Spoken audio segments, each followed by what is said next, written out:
कहीं पर निगाहें, कहीं पर निशाना। न कुछ मिले तो कुछ कहिए, न कुछ मिले तो विरोधी में गए तो कुछ न कुछ तो कहना है ना, नहीं तो दुनिया कैसे देखेगी कि विरोधी का काम कर रहे हैं। इसलिए आपसे मेरी विनम्र प्रार्थना है, अगर विरोधी का काम भी करना है तो आप अपने नेताओं को कहिए कि कुछ दिन हमारे पास आए, 6 महीना ट्रेनिंग दे देंगे कि हम विरोधी थे तो क्या करते थे। अरे नाटक भी करिए तो किसी डायरेक्टर से सीख तो लीजिए, जो गरीबी का डायरेक्टर है उससे सीखे नहीं, गरीबी का नाटक खेल रहे हैं।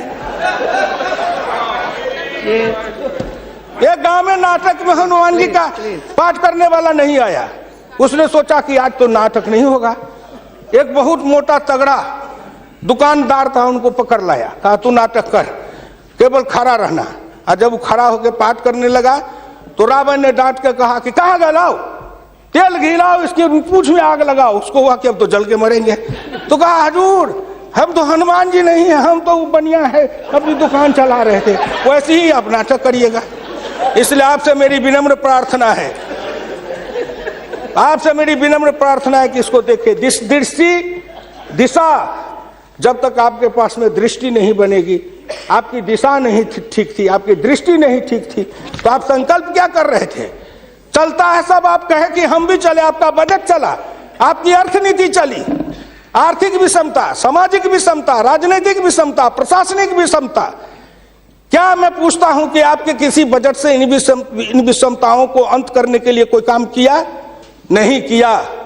इसलिए हमारे गुरु डॉक्टर लोहिया कहते थे कि हिंदुस्तान में जब तक जाति प्रथा है और जब तक इस जाति प्रथा का रोग रहेगा तब तक हिंदुस्तान का कल्याण नहीं होगा। भ्रष्टाचार के पीछे भी जाति प्रथा है। कोई माननीय प्रधानमंत्री बैठे हैं हिंदुस्तान के अंदर, किसी को अगर चाहेंगे कुछ कर दे प्रधानमंत्री रहते हुए, क्या है जो कर देंगे। जिस जात का सरकारी नौकर होता है, मैं भी इतने दिन तक 54 वर्ष रह के देखा, मंत्री रह के देखा, जिस जात का सरकारी नौकर, उसके ऊपर कलम उठाइए तो उसके जात का न जाने कहां से कहां सभी जगह से लोग आ जाते हैं उसको बचाने के लिए। जात पर हमला, अगर किसी बेईमान पर हमला है तो जात पर हमला, किसी भ्रष्टाचारी पर हमला है तो माना जाता है जात पर हमला है। इस जात को तोड़ने के लिए सबसे बड़ा कदम उठाना पड़ेगा।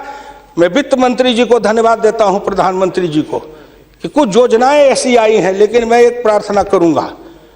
हमको कहते हैं कि आरक्षण की बात मैं कहता हूं शुरू दिन से, सदन सहमत हो और आप भी सहमत हो तो प्रधानमंत्री जी से कहूं कि तुरंत लागू करिए। लेकिन इसमें सहमति का सवाल है, राष्ट्रीय सहमति, सदन की सहमति, आपकी सहमति। सब आरक्षण मेरा खत्म कर दीजिए, लेकिन एक कर दीजिए, सरकारी नौकरी और सरकारी सेवा, इन दोनों के लिए अंतर जातीय विवाह को अनिवार्य करिए। न रहेगी जाति, न रहेगा बांस, न बजेगी बांसुरी।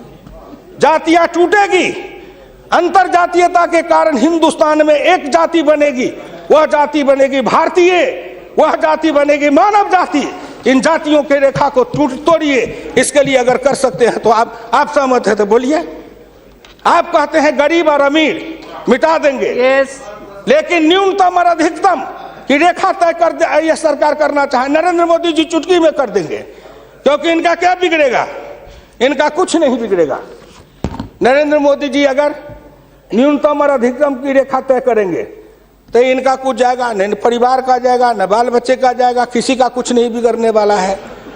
लेकिन चिल्लाने लगेंगे तो हम 100 से कम, न 1000 से ज्यादा, समाजवाद का यही तकाजा।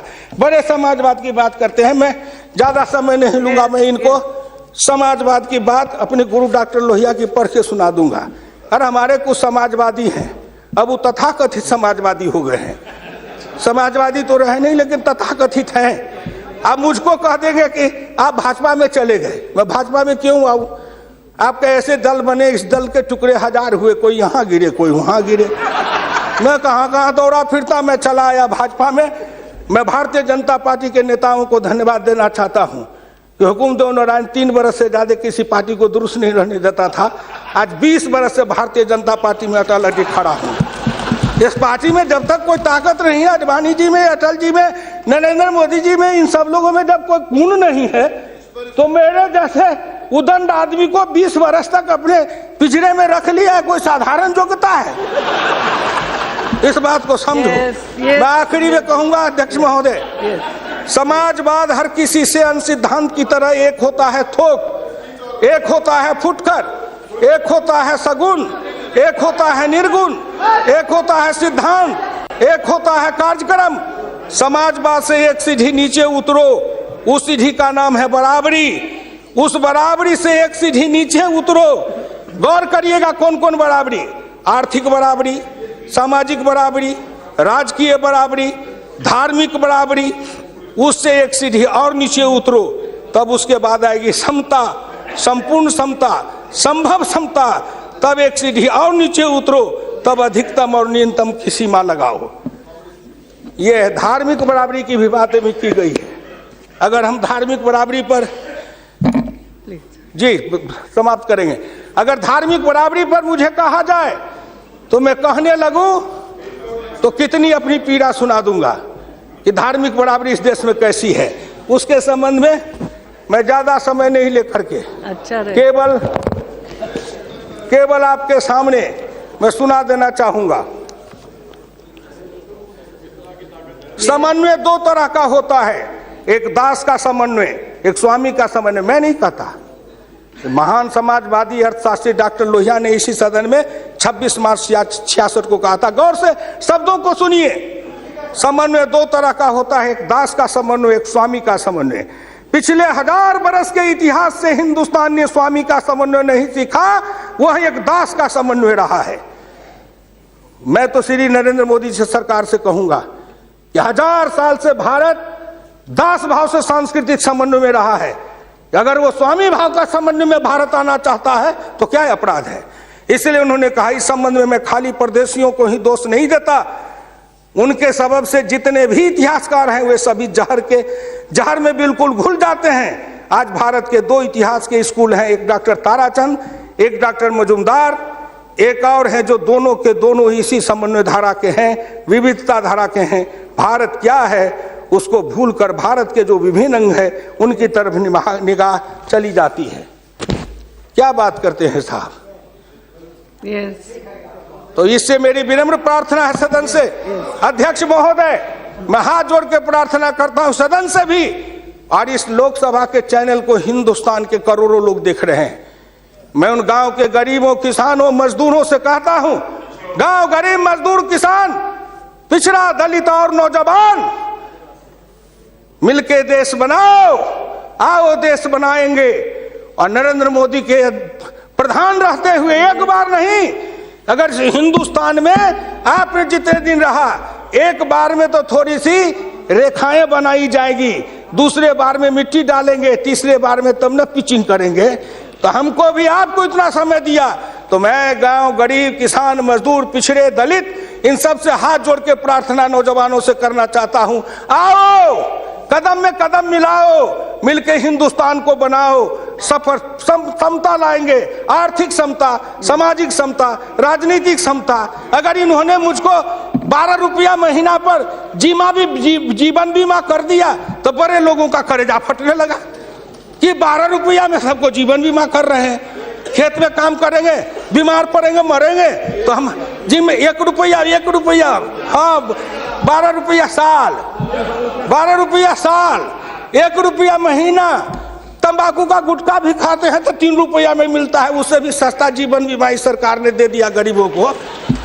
करेजा तो इसलिए फट रहा है, करेजा में दर्द इसलिए है, इन्होंने जो और योजनाएं चलाई, गाय के पशुपालन के लिए, गाय के उत्थान के लिए योजना, इत्यादि इत्यादि कई योजना है, क्या गिनाऊं।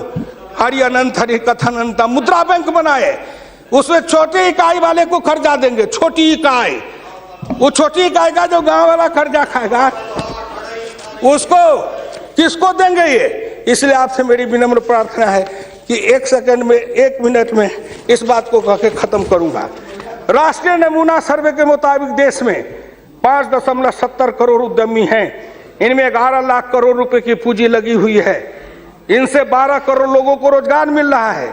लेकिन इस क्षेत्र के उद्यमियों को पूंजी में कर्ज का हिस्सा केवल 4% है, जबकि अनुमान के अनुसार बीते 22 वर्षों में बड़े उद्योग में 50 से 60 लाख करोड़ रुपए की पूंजी लगी हुई है। इनसे मात्र 22 लाख लोगों को रोजगार उपलब्ध है।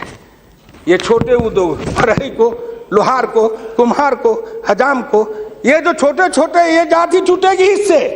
जाति आधारित हिंदुस्तान में पेशा है और पेशा के आधार पर जाति बनाया गया। अब इन रोजगार के जरिए उनके हाथ को काम देंगे, उन छोटे उद्यमियों को रोजगार देंगे। इनके कलेजा में दर्द हो रहा है कि नरेंद्र मोदी आया है, मुद्रा बैंक बनाएगा, गांव के गरीबों के हाथ में रोजगार जाएगा। ये गरीब बनेंगे पहलवान, गरीब बनेंगे विद्वान, गरीब बनेंगे बुद्धिमान, गरीब के हाथ में दम ताकत आएगी तो आपके आगे शर्म गच्छामी नहीं होंगे, न फूड सिक्योरिटी खाएंगे, न मनरेगा खाएंगे। हम अपने पसीना और पुरुषार्थ से, अपनी कमाई से इस देश को बनाएंगे। हम आपके भिखमंगा बन के जिए हैं, अब हम स्वाभिमान के साथ जिंदा रहना चाहते हैं। इसलिए मैं भारत के प्रधानमंत्री और वित्त मंत्री को धन्यवाद देता हूं। बहुत बहुत धन्यवाद।